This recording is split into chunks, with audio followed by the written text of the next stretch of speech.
même temps, avec la résistance de l'émir Abdelkader à l'ouest, il y avait la résistance de Hajj Ahmed Bey à l'est du pays, à la ville de Constantine. Donc Hajj Ahmed Bey est d'un père ottoman et d'une mère algérienne.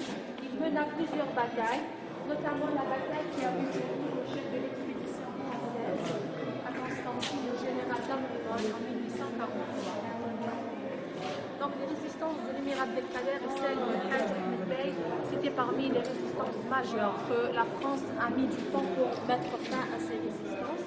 Mais même après la fin de la résistance de Hajj Ahmed Bey en 1837 et celle de l'émir Abdelkader en 1847, il y avait plusieurs insurrections, des résistances populaires armées menées par des chefs de rébellion de différentes régions, notamment Chérif Ziyad à Biskra,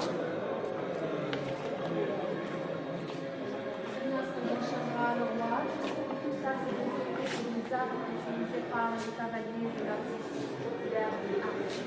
La femme aussi a participé aux résistances. Donc on a Lella Femme Mansouri, la chef de l'expédition de la résistance populaire armée aux montagnes de Djourdjoura en Kabylie.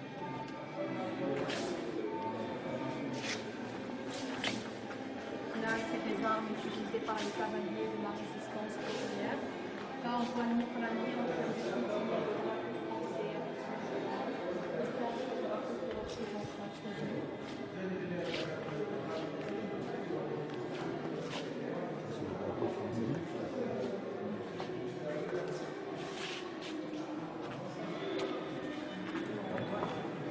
Et aussi, il y avait la résistance de l'Est de Chir, et même à l'extrémité du pays, il y avait la résistance populaire, le colonialisme français, la résistance de Chir Hamid, la résistance des Touaregs.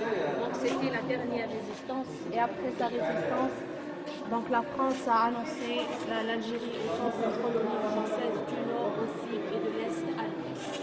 Donc maintenant on entame un pavillon.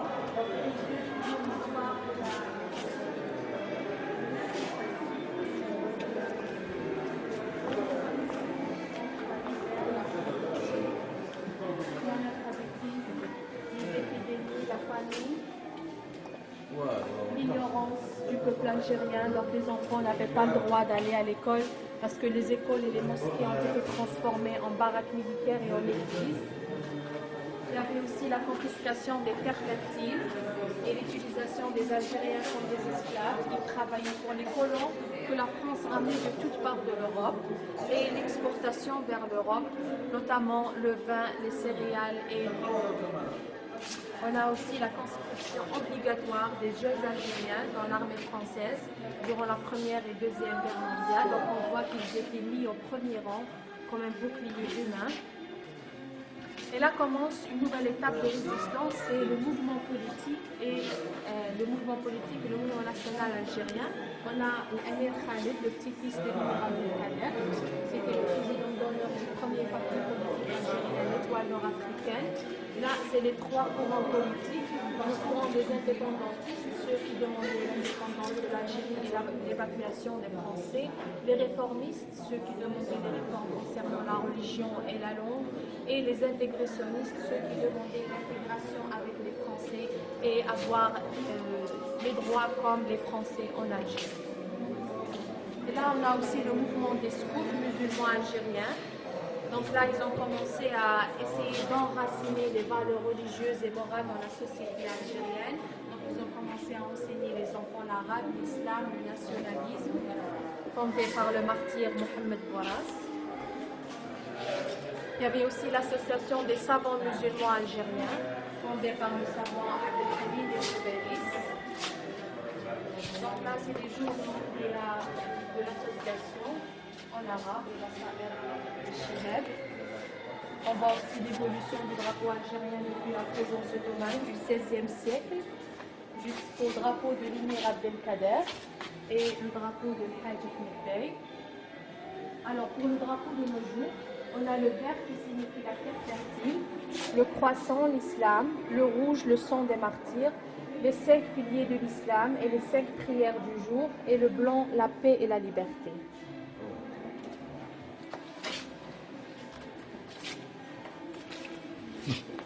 Là, l'évolution du mouvement national algérien. Avec le premier parti politique, c'était l'Étoile nord-africaine, et puis ont apparu plusieurs partis avec, comme je vous ai dit, les indépendantistes, les réformistes et les intégраtionnistes. Mais là, ça a aidé la France pour imposer sa politique de diviser pour régner. Donc, ils se sont réunis encore une fois dans le Front de Libération Nationale et l'Armée de Libération Nationale qui ont décidé le passage à la lutte armée. Ouais, là, c'est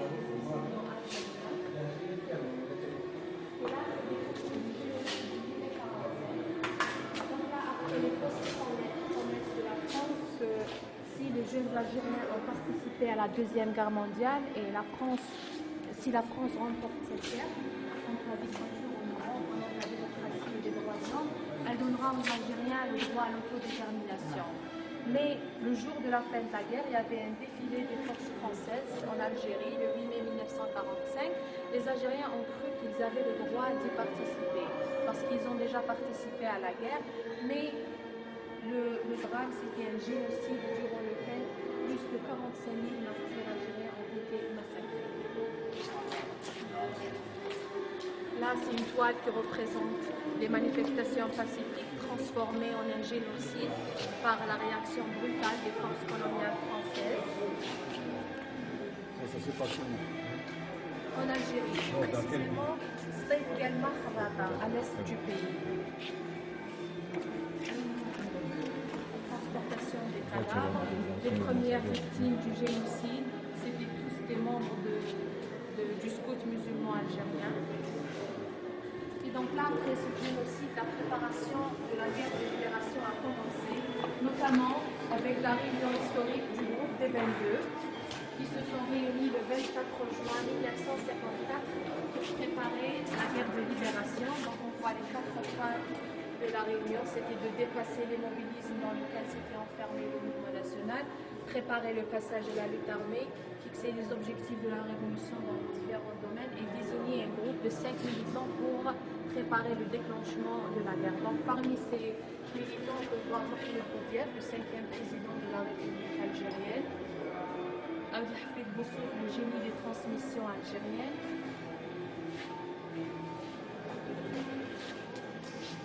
et donc là, c'est les militants chargés de la préparation de la guerre de libération. Donc il y avait Mustafa Ben Walid, de la première région militaire, les Aurès, les Bouchouara, la deuxième, le Nord-Constantinois, les Tracé, la troisième région, l'Académie, la Bahbeta, la quatrième région militaire, Alger, la Abdelhafid, la cinquième, Oran, et Mohamed Boudiaf, c'était le coordinateur entre les 5 régions militaires.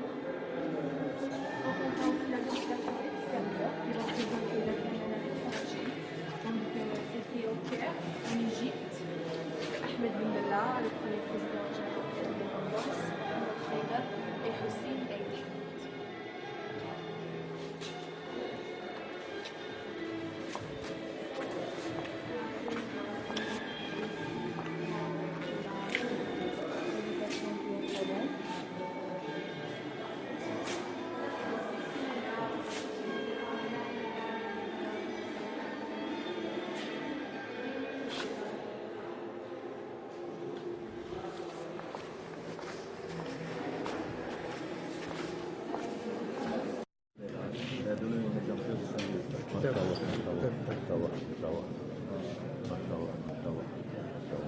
Un martyr survivant. C'est très symbolique. Dans la volonté du colonisateur, il était déjà martyr. Et la volonté divine a voulu qu'il survive pour être témoin de ses services. C'est un honneur. هذا الامين العام لابناء الشهداء. ما شاء الله. احفاد الشهداء. اهلا بكم. الذين سقطوا 1,5 مليون لهم زواجات. انا راني من احفاد سي عبد الكريم المغيلي. راعي احد احفادنا في اضرار بقياده ابناء شهداء منطقه اضرار. مرحبا بكم. مرحبا بكم. امتداد المجلس الاعلى الاسلامي. نعم. جمهورية من الزاوية القادرية الجزائر القادرية. إخوانكم من تنبكتو. الشيخ عبد الكريم المغربي الذي يتقاسم معكم حضارة كبيرة وتاريخ قديم قاتل وعايش في منطقة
العدالة وقفة تحترم سيادتنا وتحترم كرامتنا. هذه الوقفة التي وقفها الجزائر كما هي عادتها في كل الوقوف التي وقفتها للدفاع عن القضايا الحرة والقضايا العادلة في كل وقت وفي كل زمان.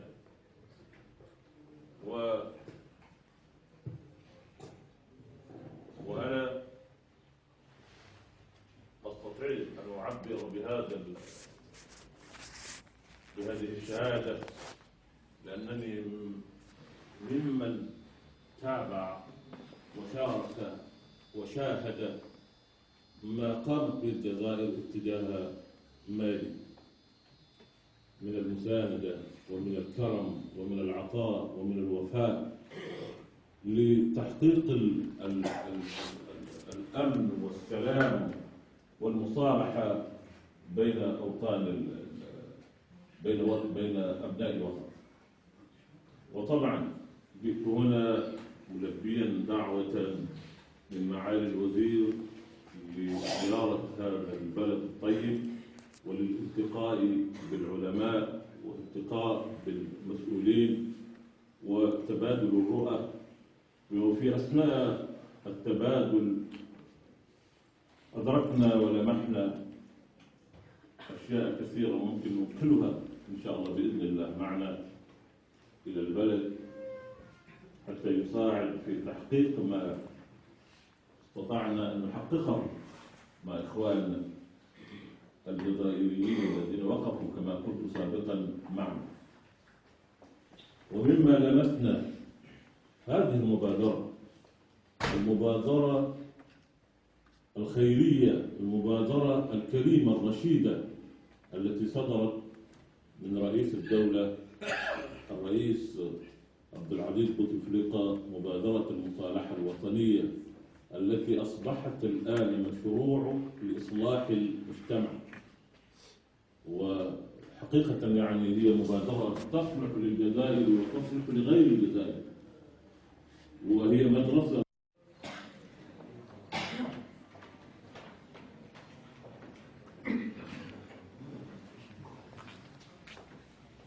أعوذ بالله من الشيطان الرجيم. بسم الله الرحمن الرحيم.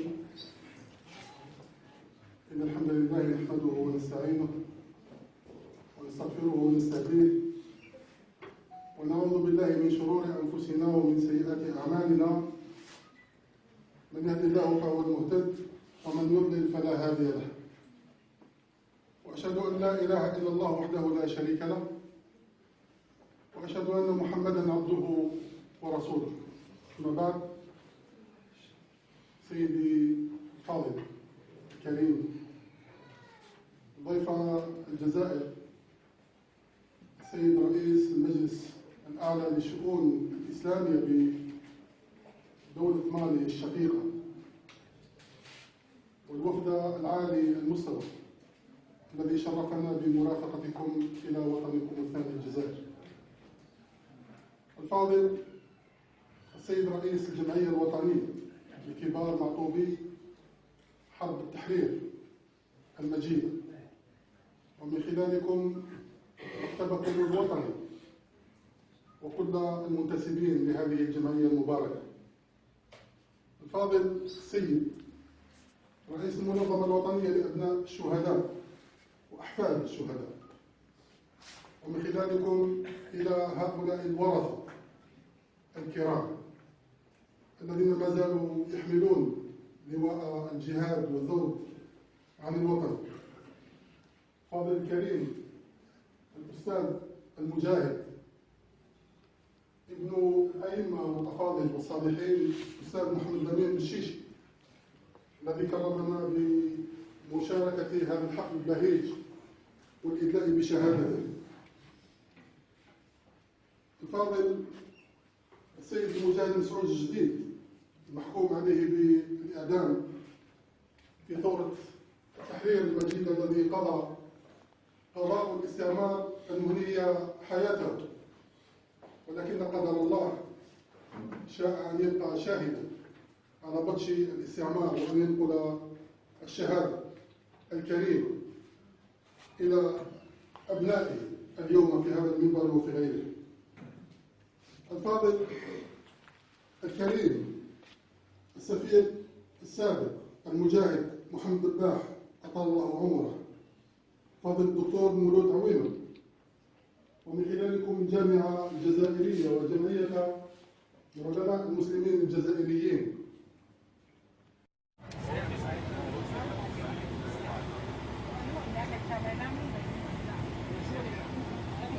Dan kita baca